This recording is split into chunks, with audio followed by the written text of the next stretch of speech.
안녕하세요. 저는 코리아 요리 아트 아카데미의 신세미 강사입니다. 오늘은 소고기를 이용해서 프랑스의 대표적인 가정식인 비프 브루기뇽을 만들어 보도록 할 텐데요.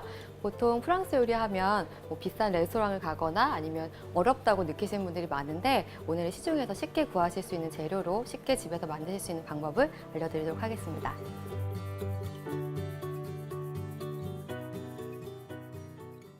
제일 처음 메인 재료인 소고기를 좀 손질할 텐데요. 보시면 이렇게 제가 핏물을 좀 빼놓을 거예요. 여기 팁이 있다면 중간에 샴푸를 한 번 정도 갈아주시면 더 깔끔하게 제거를 하실 수가 있어요. 고기의 핏물을 빼는 동안 채소를 손질하도록 할 텐데요. 좀 오래 뭉근하게 끓여줄 거기 때문에 좀 큼지막하게 써시면 되거든요. 다음으로는 양송이버섯 손질하도록 할 텐데요. 물에 담가서 씻지 마시고 깨끗한 키친타올이나 아니면 깨끗한 행주에다가 물만 살짝 적시셔서 꼭 짠 다음에 겉면만 살살 닦아주시면 돼요. 통으로 넣는 것보다 살짝 으깨서 넣어주실 건데 이렇게 넣어주면 훨씬 더 풍미가 살아나고 향이 강해지니까 딱 대시고요. 손바닥으로 한번 쳐주세요. 다음으로 메인 재료인 고기를 손질하도록 할 텐데요. 다 물기 빼셨으면 이렇게 키친타올로 톡톡 해서 마저 더 깨끗하게 빼주시고요. 사실은 비프 브루기뇽을 할 때 소고기 사태 부위나 양지 부위를 많이 써요. 고기가 담백하고 육즙이 많은 부위이기 때문에 그 부위를 많이 쓰시는데 오래오래 더 3시간, 4시간 오래오래 끓이셔야 하거든요. 근데 집에서 이렇게 하시기 너무 힘드시니까 오늘 제가 좀 더 부드러운 안심 부위를 사용하도록 할 거예요. 큼지막하게 썰 거예요. 깍둑 썰기를 좀 하도록 할게요. 비슷한 크기로 잘라주시는 게 좋겠죠? 큼지막하게 자르셨으면 고기 손질이 다 끝났어요. 마지막으로 베이컨을 손질하도록 할 텐데요. 아무래도 오랜 시간 끓여줄 거기 때문에 좀 더 도톰한 거 쓰시면 좋겠죠?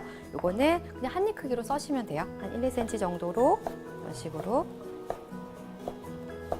이 베이컨에서 나온 기름을 이용해서 이 채소들을 볶아주도록 할 건데요. 그렇게 하시면 훨씬 더 풍미가 살아나니까 이렇게 지금 지글지글 이렇게 온도가 좀 올라가면 베이컨을 넣고 보시면 기름이 좀 살짝 나왔을 거예요. 이 오일을 채소 볶는 데 쓰도록 할게요. 베이컨은 어느 정도 노릇노릇하게 볶아졌으면 따로 접시에다 좀 절어주세요. 기름이 좀 충분하게 나왔다 싶으시면 더 이상 안 두르셔도 되고요. 좀 모자랄 것 같다 싶으시면 오일을 살짝만 더 둘러주세요.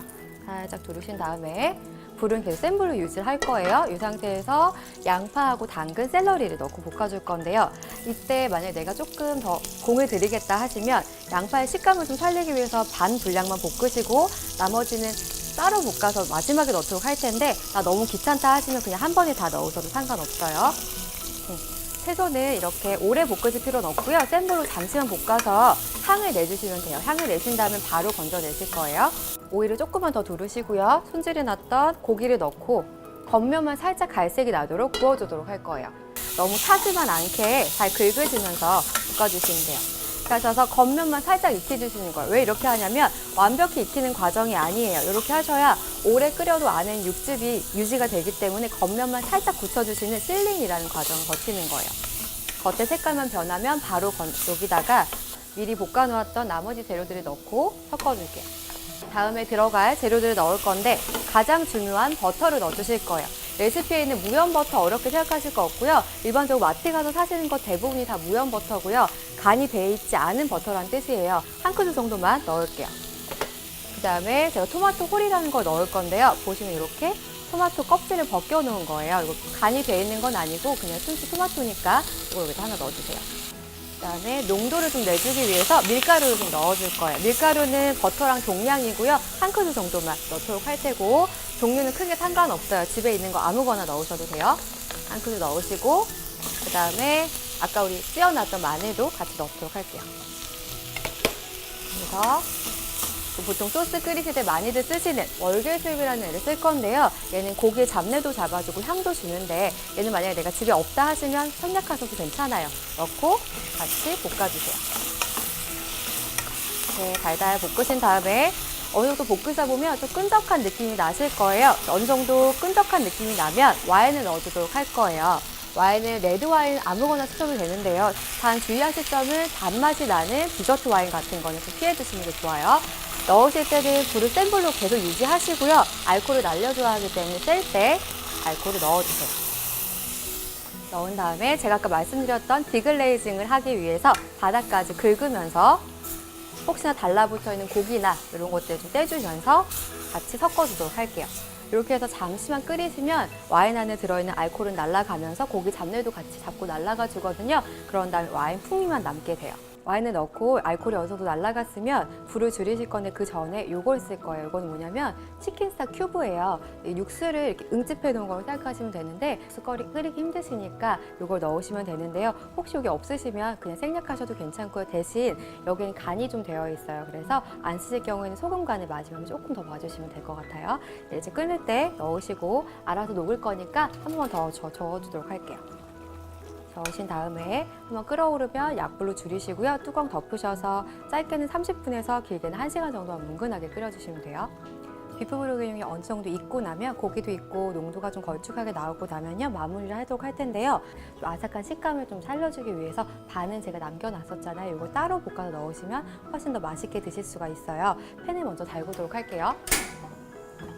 이것도 마찬가지로 센 불로 살짝만 볶아주시면 되기 때문에 강불로 먼저 달구시고 오일을 살짝만 둘러주세요. 이렇게 어느 정도 살짝 볶아지고 나면요. 이 상태에서 약불로 이 정도 농도가 나온 비프 브로기뇽에 넣고 섞어주도록 할 거거든요. 그래서 제가 약불로 뭉근하게 끓였었죠. 마지막에는 불을 다시 크게 올리셔서요. 섞어주실 거예요. 볶아놓은 재료 다 넣으시고 같이 잘 섞어주세요. 마지막 마무리로 골고루 소스가 묻을 수 있게 섞어주신 다음에 마지막에 남은 한 큰술 버터를 더 넣어줄 건데요. 주의하실 점은 이때 바글바글 끓을 때 넣지 마시고요. 불을 끄신 상태에서 여열로만 부드럽게 버터를 녹여주실 거예요. 이걸 몽테한다고 해서 부드러운 소스의 농도를 맞춰주는 역할을 하는 거니까 넣고 여열이 있는 상태에서 잘 섞어주세요. 난 버터 많이 넣기 싫어요 하시면 안 넣으셔도 되지만 이렇게 한번 넣어주시면 훨씬 더 풍미가 좋아지니까 한 큰술 정도 넣어서 잘 녹여주세요. 혹시 모르니까 마지막 간을 한번 보시고요. 혹시 필요하다면 한 꼬집 정도 소금 더 넣으셔서 간을 맞추시면 돼요. 자, 이렇게 버터가 다 녹았으면 접시에 담아보도록 할게요. 그래서 약간 오복한 접시를 쓰시고요. 양파도 마저 이때도 월계 수분 빼고 넣으실 거예요. 접시에 담으셨으면 마지막 가니스를 올려줄 건데 있으시면 하시고 없으시면 빼도 되는 과정이긴 해요. 예쁘게 더 먹음직스럽게 담기 위해서 얘를 조금만 뿌려줄게요. 훨씬 더 먹음직스럽게 담으실 수가 있어요. 그래서 마무리하도록 하겠습니다. 고급스러운 프랑스 요리 어렵지 않으시죠? 주변에서 쉽게 구하실 수 있는 재료들로 특별한 메뉴 만드실 수 있으니까 지인분들 초대하셔서 실력 발휘 한번 해보시면 어떨까요?